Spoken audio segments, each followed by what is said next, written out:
Moby-Dick by Herman Melville, Chapter 134. The Chase, Second Day. At daybreak the three mastheads were punctually manned afresh. "Do you see him?" cried Ahab, after allowing a little space for the light to spread. "See nothing, sir." "Turn up all hands and make sail. He travels faster than I thought for. The t'gallant sails! Aye, they should have been kept on her all night. But no matter, 'tis but resting for the rush." Here be it said that this pertinacious pursuit of one particular whale, continued through day into night, and through night into day, is a thing by no means unprecedented in the South Sea fishery. For such is the wonderful skill, prescience of experience, and invincible confidence acquired by some great natural geniuses among the Nantucket commanders, that from the simple observation of a whale when last described, they will, under certain given circumstances, pretty accurately foretell both the direction in which he will continue to swim for a time while out of sight, as well as his probable rate of progression during that period. And in these cases, somewhat as a pilot when about losing sight of the coast, whose general trending he well knows, and which he desires shortly to return to again, but at some further point; like as this pilot stands by his compass and takes the precise bearing of the cape at present visible, in order the more certainly to hit aright the remote unseen headland eventually to be visited; so does the fisherman at his compass with the whale. For after being chased and diligently marked through several hours of daylight, then when night obscures the fish, the creature's future wake through the darkness is almost as established to the sagacious mind of the hunter as the pilot's coast is to him. So that to this hunter's wondrous skill, the proverbial evanescence of a thing writ in water, a wake, is to all desired purposes well nigh as reliable as the steadfast land. And as the mighty iron leviathan of the modern railway is so familiarly known in its every pace, that with watches in their hands men time his rate as doctors that of a baby's pulse, and lightly say of it, the up train or the down train will reach such and such a spot at such and such an hour; even so almost there are occasions when these Nantucketers time that other leviathan of the deep, according to the observed humor of his speed, and say to themselves, so many hours hence, this whale will have gone 200 miles, will have about reached this or that degree of latitude or longitude. But to render this acuteness at all successful in the end, the wind and the sea must be the whaleman's allies.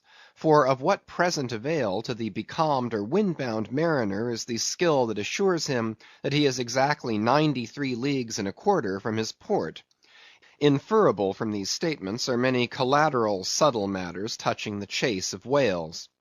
The ship tore on, leaving such a furrow in the sea as when a cannon ball, missent, becomes a ploughshare and turns up the level field. "By salt and hemp!" cried Stubb, "but this swift motion of the deck creeps up one's legs and tingles at the heart. This ship and I are two brave fellows, ha, ha! Some one take me up and launch me spinewise on the sea; for by live oaks my spine's a keel. Ha, ha! We go the gait that leaves no dust behind." "There she blows! She blows! She blows right ahead!" was now the masthead cry. "Aye, aye!" cried Stubb, "I knew it. Ye can't escape. Blow on and split your spout, O whale! The mad fiend himself is after ye. Blow your trump! Blister your lungs! Ahab will dam off your blood, as a miller shuts his water gate upon the stream."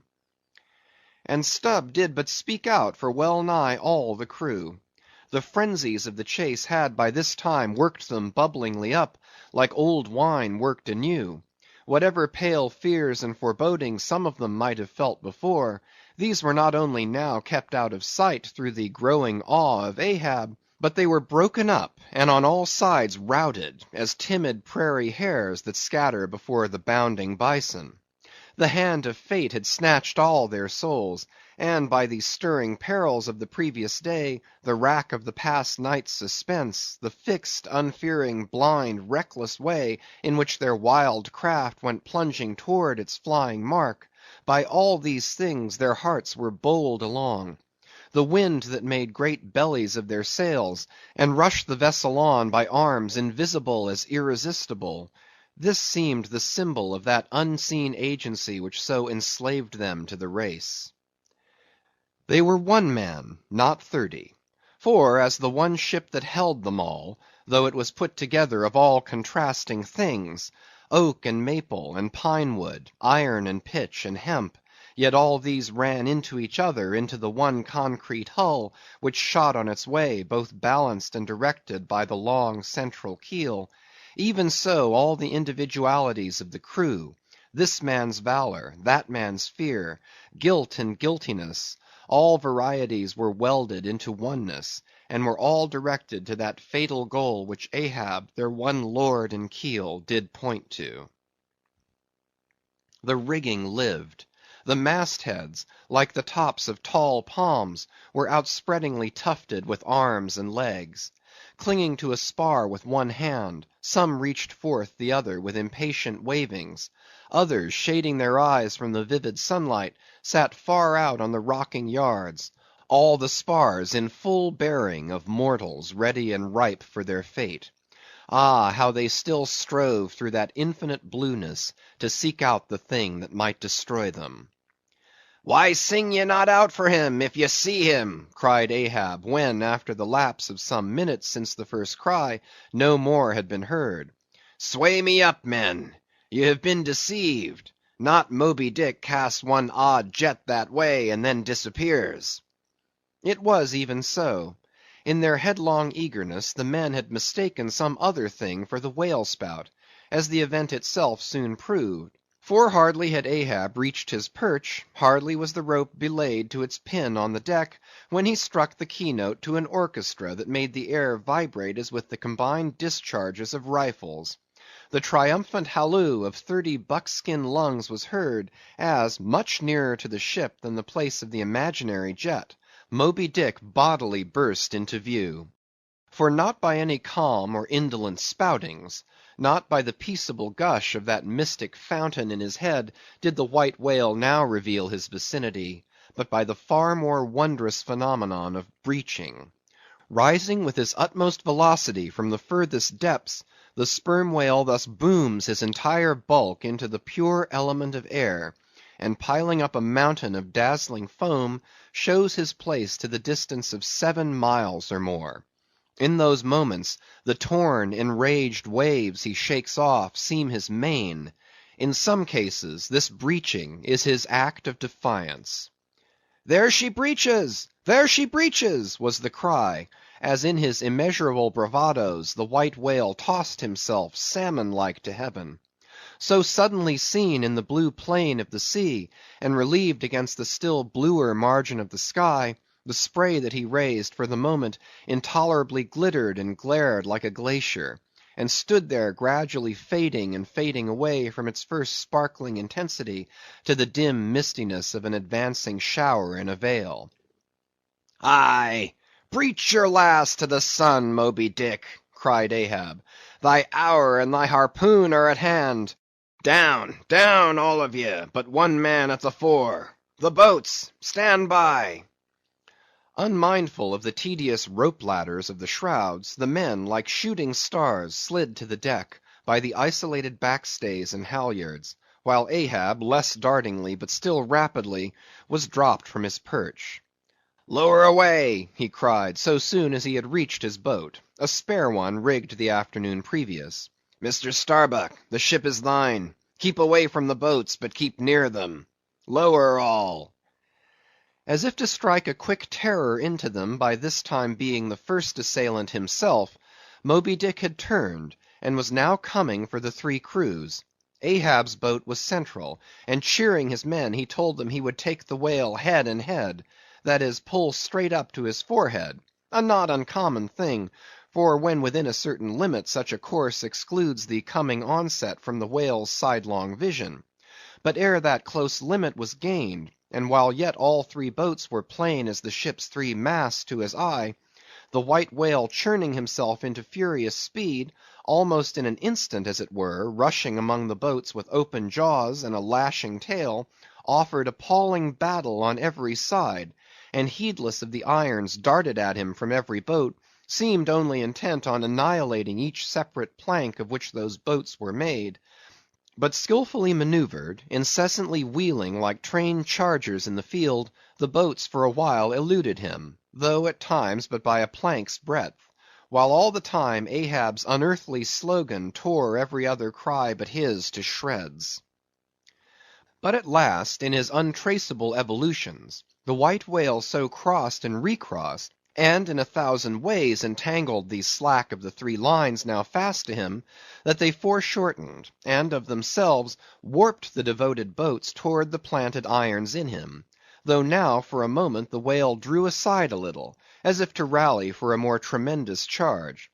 Seizing that opportunity, Ahab first paid out more line, and then was rapidly hauling and jerking in upon it again, hoping that way to disencumber it of some snarls, when, lo, a sight more savage than the embattled teeth of sharks. Caught and twisted, corkscrewed in the mazes of the line, loose harpoons and lances, with all their bristling barbs and points, came flashing and dripping up to the chocks in the bows of Ahab's boat. Only one thing could be done. Seizing the boat knife, he critically reached within, through, and then without the rays of steel, dragged in the line beyond, passed it inboard to the bowsman, and then twice sundering the rope near the chocks, dropped the intercepted faggot of steel into the sea, and was all fast again. That instant the white whale made a sudden rush among the remaining tangles of the other lines, by so doing irresistibly dragged the more involved boats of Stubb and Flask toward his flukes, dashed them together like two rolling husks on a surf-beaten beach, and then diving down into the sea, disappeared in a boiling maelstrom, in which, for a space, the odorous cedar chips of the wrecks danced round and round, like the grated nutmeg in a swiftly stirred bowl of punch. While the two crews were yet circling in the waters, reaching out after the revolving line-tubs, oars, and other floating furniture, while a slope little Flask bobbed up and down like an empty vial, twitching his legs upwards to escape the dreaded jaws of sharks, and Stubb was lustily singing out for someone to ladle him up, and while the old man's line, now parting, admitted of his pulling into the creamy pool to rescue whom he could, in that wild simultaneousness of 1,000 concreted perils, Ahab's yet unstricken boat seemed drawn up towards heaven by invisible wires, as arrow-like, shooting perpendicularly from the sea, the white whale dashed his broad forehead against its bottom, and sent it turning over and over into the air, till it fell again, gunwale downwards, and Ahab and his men struggled from out under it like seals from a seaside cave.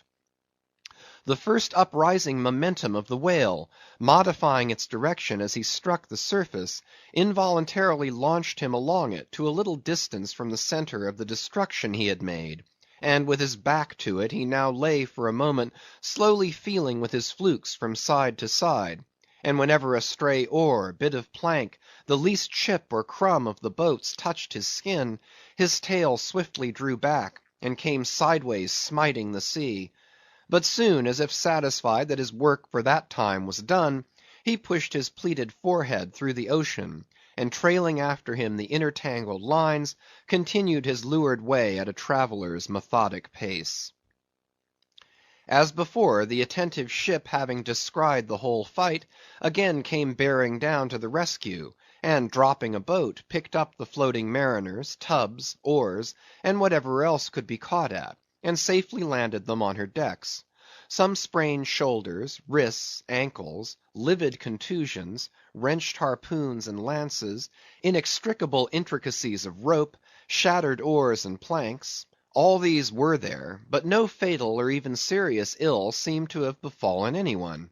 As with Fedallah the day before, so Ahab was now found grimly clinging to his boat's broken half, which afforded a comparatively easy float. nor did it so exhaust him as the previous day's mishap. But when he was helped to the deck, all eyes were fastened upon him, as instead of standing by himself, he still half hung upon the shoulder of Starbuck, who had thus far been the foremost to assist him. His ivory leg had been snapped off, leaving but one short, sharp splinter. Aye, Starbuck, 'tis sweet to lean sometimes, be the leaner who he will, and would old Ahab had leaned oftener than he has. The ferrule has not stood, sir, said the carpenter, now coming up. I put good work into that leg. But no bones broken, sir, I hope, said Stubb, with true concern. Aye, and all splintered to pieces, Stubb, do you see it? But even with a broken bone, old Ahab is untouched, and I account no living bone of mine one jot more me than this dead one that's lost. Nor white whale, nor man, nor fiend can so much as graze old Ahab in his own proper and inaccessible being. Can any lead touch yonder floor, any mast scrape yonder roof? Aloft there, which way? Dead to leeward, sir. Up helm then. Pile on the sail again, shipkeepers. Down the rest of the spare boats, and rig them. Mr. Starbuck, away, and muster the boat's crews. Let me first help thee towards the bulwarks, sir. Oh, how this splinter gores me now. Accursed fate, that the unconquerable captain in the soul should have such a craven mate. Sir! My body, man, not thee. Give me something for a cane. There, that shivered lance will do. Muster the men. Surely I have not seen him yet. By heaven, it cannot be. Missing? Quick, call them all. The old man's hinted thought was true. Upon mustering the company, the Parsee was not there. The Parsee, cried Stubb. He must have been caught in the black vomit wrench thee. Run, all of ye, above, alow, cabin, forecastle. Find him. Not gone, not gone. But quickly they returned to him with the tidings that the Parsee was nowhere to be found. Aye, sir, said Stubb, caught among the tangles of your line. I thought I saw him dragging under. My line, my line! Gone, gone! What means that little word? What death knell rings in it, that old Ahab shakes as if he were the belfry? The harpoon, too. Toss over the litter there. Do ye see it? The forged iron men, the white whales. No, no, no. Blistered fool. This hand did dart it. 'Tis in the fish. Aloft there. Keep him nailed. Quick. All hands to the rigging of the boats. Collect the oars. Harpooneers, the irons, the irons. Hoist the royals higher. A pull on all the sheets. Helm there, steady, steady for your life. I'll 10 times girdle the unmeasured globe. Yea, and drive straight through it. But I'll slay him yet. Great God! But for one single instant show thyself, cried Starbuck. Never, never wilt thou capture him, old man. In Jesus' name, no more of this. That's worse than devil's madness. 2 days' chase, twice stove to splinters, thy very leg once more snatched from under thee, thy evil shadow gone, all good angels mobbing thee with warnings. What more wouldst thou have? Shall we keep chasing this murderous fish till he swamps the last man? Shall we be dragged by him to the bottom of the sea? Shall we be towed by him to the infernal world? Oh, impiety and blasphemy to hunt him more. Starbuck, of late I've felt strangely moved to thee. Ever since that hour we both saw, thou know'st what, in each other's eyes.